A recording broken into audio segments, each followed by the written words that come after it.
Hello and welcome to Connected. I'm Divya Gopalan. So let's get straight into it. Are you most likely to hit a home run or a six? I'm talking about whether your sport of choice would be baseball or cricket. Well, that often depends on where you are. Now, if you're here in Taiwan, the answer will probably be baseball. But if you ask an Indian or someone from one of the former British colonies, it's likely to be cricket.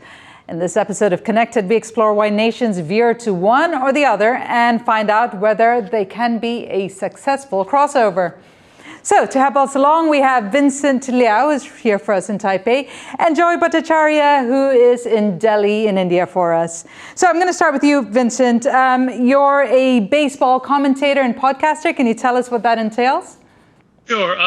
I'd spent about 10 years, a little bit more than 10 years working for the Los Angeles Dodgers in the Major League. And after that, I started writing online. It turned into a weekly column where I offer my views of baseball in Taiwan, also through the angle of U.S. baseball, because Taiwan has been heavily influenced by Japan.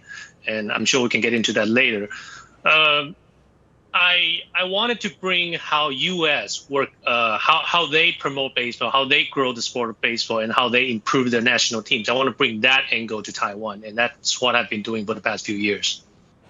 Joy, that might somewhat resonate with you, but I'll let you explain who you are. You were a broadcaster. You've also been involved in the Indian Premier League, that big cricket league in India. Tell us more about that and how you've worked with sports development in India. So yeah, I've spent 7 years as the team director of the Kolkata Knight Riders, which was in the IPL, which is one of the largest leagues in the world, the fourth largest league according to financially. I worked with them for 7 years. Post that, I worked with FIFA for about 4 years. I also commentate regularly on the IPL for CricBuzz, which is probably the largest cricket video channel in the world. So basically, yeah, a lot of time spent in following and working in cricket. Right. So let's get to what's happening right now on the ground here. Vincent, Taiwan's most watched annual baseball event, the Chinese Professional Baseball League, I understand is underway. Can you explain the interest in that and how that, what the popularity of baseball is here in Taiwan? Of course, Chinese Professional Baseball League is the highest level of baseball being played in Taiwan. It's currently in its 34th season, and the season started early in April 1st actually this year. And right now we're averaging about 7,500 fans per game, which is continually growing. The league is one of the three biggest baseball leagues in Asia: Japan, Korea, and Taiwan. And also, of course, the biggest league is the Major League Baseball in the U.S. These baseball leagues, the season coincides with each other, starting in spring and ends sometime in fall. That's why they call the final play of the championship game the Fall Classic. Taiwanese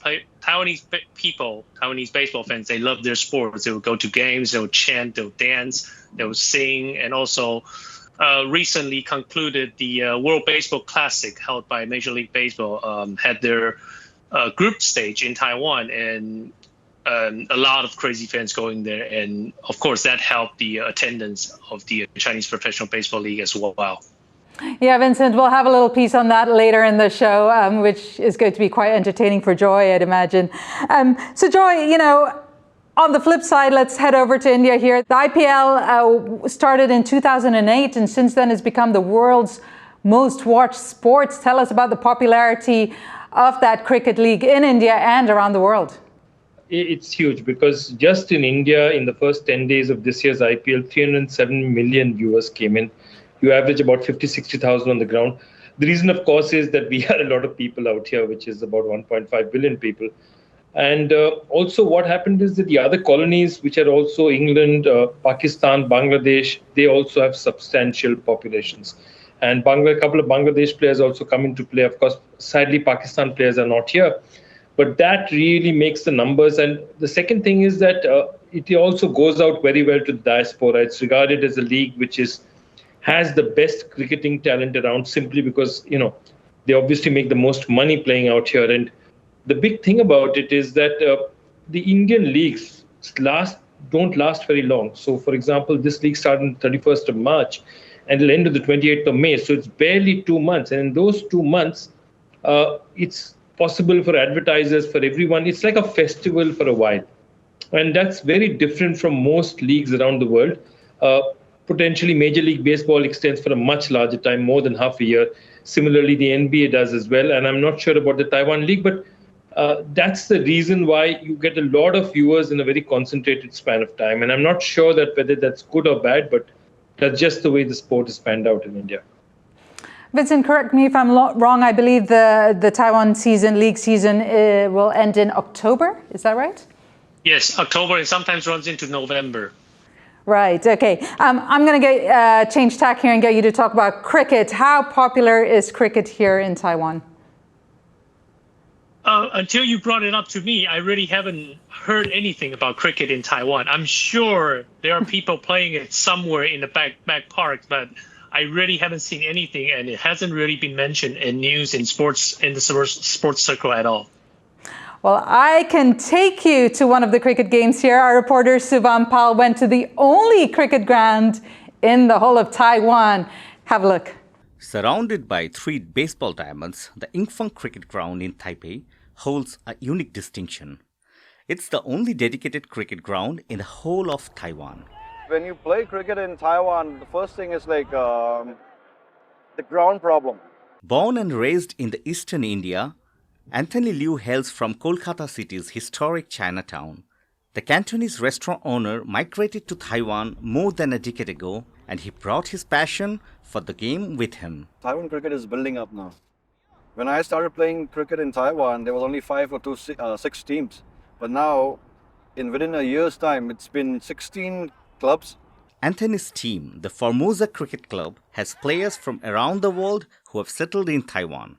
Rohan de Klerk is the team's top-order batsman, honing his skills in a practice match against city rivals, the Raging Bulls Cricket Club. He comes from South Africa, another cricket-loving country. When I came to Taiwan, I was focusing on my career here, but then obviously cricket all the time, you know, your love of the game just creeps up on you. The history of cricket in Taiwan is relatively new, and in all these years, this retired club cricketer has seen it all in Taiwan. It's been more than 40 years, but there were no teams, there were nothing. People used to just play casually, you know, just for fun, because cricket is in our blood. While the love and passion for the game in Taiwan is apparent, what could be an obstacle to growing a following is that the country isn't affiliated with the governing body of international cricket, the ICC. Cricket in Taiwan is at the stage where we're ready to get ACC affiliation, Asian Cricket Council affiliation. So we've had that before, but it lapsed. Most here are more likely to pick up a baseball bat rather than wielding the willow for a 6 in world cricket. William Chen, Shubham Pal in Taipei for Connected. Vincent, you have roots in South Africa, so you obviously know the game of cricket here. What did you think when you were watching that report there? Wow, I was surprised. There are actually people playing cricket here. I think one thing that really hit me was a gentleman in the video mentioning it was very hard to play it for fun. And I think baseball run into that problem as well, because baseball field is restricted and the equipment is expensive. And to grow the sport, you really need to find a way for these younger players or these regular people to play the sport for fun. And then I think that's how we need to start with if we really want to grow the sport, baseball or cricket.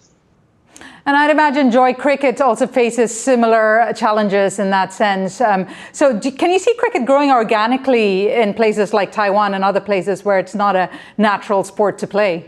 Look, the truth is that cricket has actually really grown in the last 20, I'd say 15 years after the emergence of T20 cricket. See, the major problem cricket only has, the most important problem is the pitch. Because in baseball, the pitch has no factor. There's no factor. You know, the pitcher is on the mound. He's just throwing it. Everything you hit on a full toss.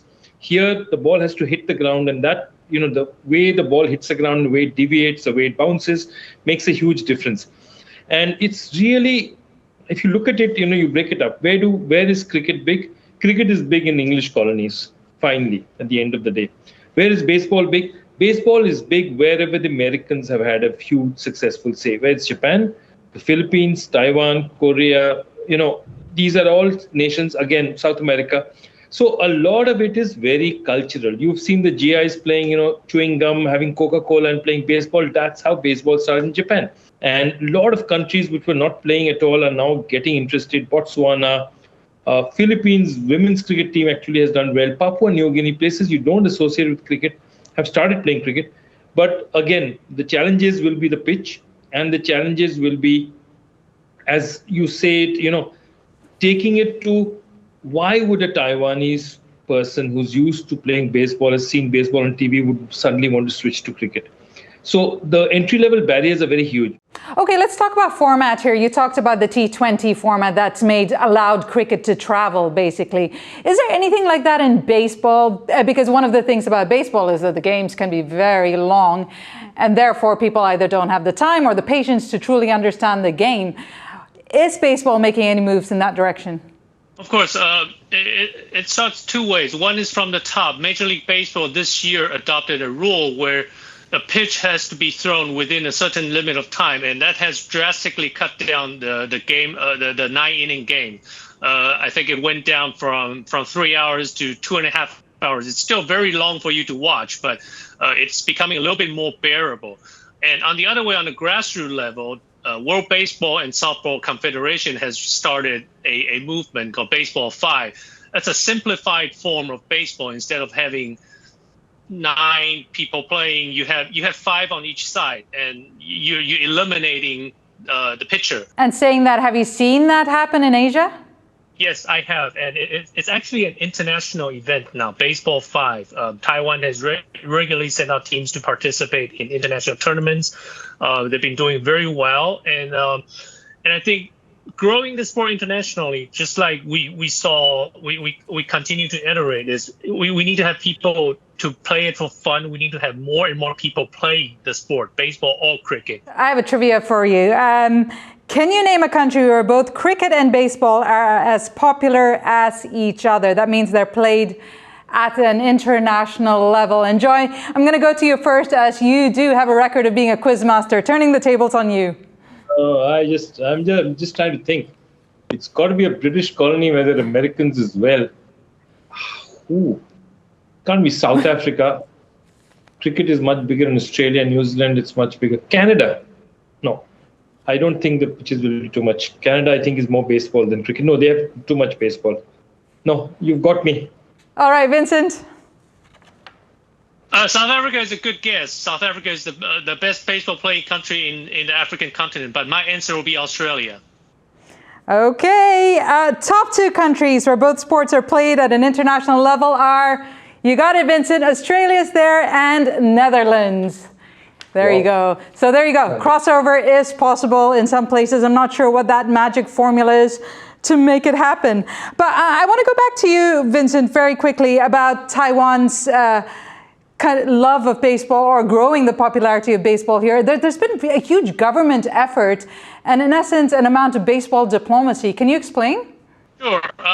I'm sure we're all aware how ping pong has played for China, and baseball is kind of being used has been used by the Taiwanese government, because during the Cold War era, from the 60s all the way through I think the 70s and the 90s, Taiwan has been kind of shut out from the international arena, and they came to find out that participating in Williamsport Little League World Series in Williamsport, Pennsylvania, United States, gets a lot of attention put on Taiwan. So we send these little kids out to the States, participate in this baseball festival kind of event for little kids. They they play games against teams from the U.S., team international teams, and all that.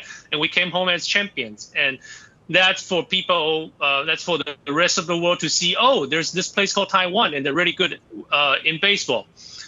These kids came back to Taiwan. They're treated as national heroes from the airport. They have ticket tape parades through the streets, and people are chanting their names and all that. I think that starting in the 70s, that was how Taiwan get noticed in the international world, and that really helped grow the sports of baseball. The government realized that, hey, baseball is a great tool. So they started putting more and more resource into growing the sport.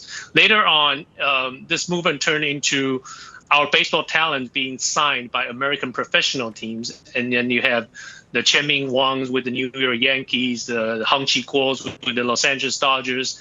And whenever these players play in the stadium, in major leagues, whenever they broadcast those games, the map of Taiwan, the name of Taiwan is being put on the screen, and Taiwan is being introduced as this little country with 23 million people. And that has really helped grow the sport even further in Taiwan. And Joy, what about diplomacy for India? What has cricket done for India and the perceptions of India? No, I think cricket anyway. One of the things that it did do was, India-Pakistan relationships, as you know, have traditionally been fraught. But a lot of them, they have been these relationships where they have a situation where the Indian Prime Minister has gone and watched a match in Pakistan, or the Pakistan President has come across and watched a match in India. So cricket diplomacy is definitely there. But I think there is one more issue out here, and that is the whole point of, if you see India's growth as a sort of world financial powerhouse has also coincided with the growth of cricket.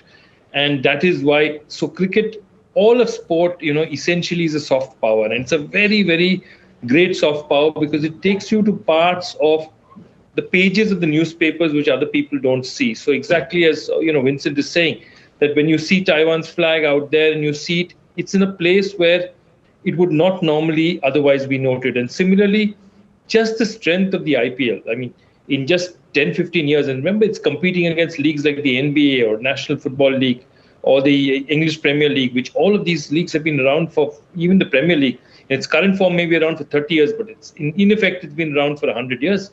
So to get there very quickly is just also a sign of the kind of, India's emergence as a nation, which is one to be reckoned with. I'm so glad you brought up money, and I want to take you through some numbers here. Let's follow the money. Here are the sports that generate the biggest bucks. At the top, it's not cricket or baseball, but one game that's certainly not played as much internationally, American football. The National Football League, or the NFL in the United States, launched in 1920. It's a domestic league, and it is the richest in the world. In fact, on average, each game is worth around $36 million US. Compare that to the IPL at around $15 million per match, which is less than half, but the IPL still surpasses the English Premier League. That's football or soccer to some. However, as you can see on this chart, IPL teams are still lagging well behind their EPL counterparts or the NFL giants when it comes to annual revenues. Joy, I want to come to you with this. I mean, you've actually worked in the business of trying to generate business and cash for these sports. Where are we at with cricket in India? Why is it not generating as much as its American or European counterparts? Two reasons. One is that in general, if you see the the English Premier League, it's huge everywhere in the world. So a very significant part of the money that's made by the English Premier League teams are made outside. And that's huge. So their rights worldwide go for billions as well. So that's one big thing. The second thing is that they actually put a value on ticketing. In India, ticketing is rubbish. The kind of money that tickets are paid for, the stadiums are not controlled by us. Ticketing is somewhere where India really lags behind. We do not know how to give a good fan experience, and the American sports are so far ahead, it's not funny. And the third and the most important thing is we don't have done anything about legacy and merchandise. So look, the biggest point I want to make out here is in India, sport is a festival. It's a 2-month festival or a 1-month festival, depending on what you play. Most countries around the world who do sport well, sport is a habit. It's a 6-month period, it's an 8-month period you play over. So if you want to watch Premier League football, or you watch American baseball, they play 162 games a year. So your dad takes his son to, Dodger Stadium, and, the first time he walks in there, buys his son a jersey. That's something that stays. They watch it week after week. It's a habit. In India, it's a festival. It's like, and which is why we do it well also, because India is very good at doing occasions. We do big fat weddings. We do one-off things, small time things we do really well. But we are not good at sustained sport over an extended period of time. And that is the challenge that not just cricket, other leagues are facing in India. But Vincent, the idea of heroes, having, for instance, in the US Baseball League, we have Taiwanese players there. How much does that help at the moment? And if there were a Taiwanese player in the Indian Cricket League, in the IPL, do you think cricket would take hold? It could, but it'll be a long time coming before a Taiwanese player make it to play in the IPL. But I think it will help because from past experience, Chen Ming Wang made it in the major league pitching for the Yankees, winning 19 games in back-to-back seasons. A lot of these younger kids today always say, you know, I watched a Chen Ming Wang game, and that's why I wanted to become a baseball player. I wanted to become a pitcher just like him. Or they will bring out other players who have made it in the major league at the highest level possible. So I think hero is very important. Okay, we all grow up idolizing our heroes, whatever sports we watch or whatever movies we watch. We idolize Superman, we idolize Yao Ming, we idolize Magic Johnson, Larry Bird, and that's what you need to grow the sport. Right. So speaking of rallying our audience, for the first time ever, Taiwan co-hosted the World Baseball Classic Tournament games. They were held in also Japan and the United States. But with 20 countries taking part, it was the first introduction to the nation's baseball culture for many fans around the world. The International Baseball Tournament put the spotlight on Taiwan's popular cheerleaders. Take a look at this special report by Harrell Hughes. The stadium's packed. The crowd, electric. Who's in charge of maintaining this energy? Meet Taiwan's cheerleaders. 21 cheerleaders were selected from across the country to applaud Team Taiwan at this year's World Baseball Classic. They danced nonstop for all 9 innings, which could each last for up to 4 hours straight. But for them, the exertion and long hours were worth it. 已经痛到没知觉，就是那小腿已经麻筋，那个已经酸痛到就是完全麻痹。可是看到现场球迷们，他们还是非常努力的在为中华队加油，所以就又不累了。And their efforts did not go unnoticed. Around the world, people remarked on the energy radiating from Taiwan Stadium. The cheerleaders' main goal was to hype up the crowd, and as a result, support the players. That included Taiwan's MVP for this year's Classic, Yu Chang, who plays Major League Baseball in the U.S. 我记得张育成他在赛后采访的时候，他有说，就是他这一次感受到大家为他加油的那种心情，他觉得很温暖。Getting ready for the competition like this took a lot of work for the cheerleaders. And the energy the Taiwanese cheerleaders brought to the event will not be forgotten anytime soon. Alex Chen and Harrell Hughes for TaiwanPlus. That is so American, isn't it?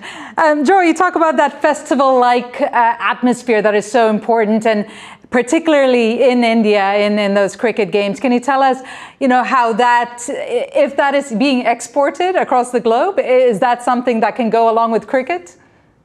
No, we've done it. In fact, India, from the first IPL, we've had cheerleaders, and the first cheerleaders were actually from an American team. They were bought here by RCB. They were called the Washington Redskins. Cheerleaders came to India the first season. But now, lots of very interesting variations and lots of, different dresses. And it's not, the cheerleaders have matured. I think it's all part, one of the things that why India's IPL was so successful was that 2 of the teams were owned by very well-known film stars. And that just added to it. And 2 of them were owned by really big, tycoons. So glamour, big money, cricket, everything rolled together. All the big politicians were there as well. So it was like a very heady mixture of all the big elements that sell in India. And that's why it did really well. And I think that's one of the things that you look at, that combination is what made it big. And I think everywhere today, you see, when you play a sport, you're not competing against a sport. You're competing against every other channel on your remote. And that could be entertainment. So you're not just saying, I have to be better than baseball, I have to be better than basketball. You have to say, I'm going to watch this instead of this great film or this great Netflix series. And that's the real challenge. So tell us your sense about this whole idea of baseball being a celebration here in Taiwan, or you were saying that it's more about the different countries coming in. What has that done for Taiwan? Taiwan, the Pro League was really looking forward to this World Baseball Classic because every time we have big international tournaments here in Taiwan, the attendance, the fans' craziness, all these translate into the regular season of the Pro Leagues. And early on this year, we've been seeing a spike in attendance. People are going crazy. People are continuing their love for baseball. It translated from the national team all the way through to the various professional teams. Right, before we go, I'm going to share an interesting fact with you. Believe it or not, baseball, not cricket, is the latest sport to enter the tiny nation of Bhutan. And it is gaining steam quickly, so who knows? There's still hope that cricket will take off in Taiwan, or for that matter, baseball in India. On that note, I want to say a huge thank you to both of our guests, Joy Bhattacharjya in Delhi, Vincent Liao in Taipei. Joy, I hope you'll come to Taipei to play baseball. Vincent, I hope you'll end up visiting India to play cricket, guys. I would love to take Joy and Divya to a baseball game here in Taiwan. Well, I have ditto. Please come and watch an IPL game with us. We're waiting out here. You don't have to ask me twice. Thank you very much. It's been great to have both of you on. And to our viewers, thank you for your company and stay connected.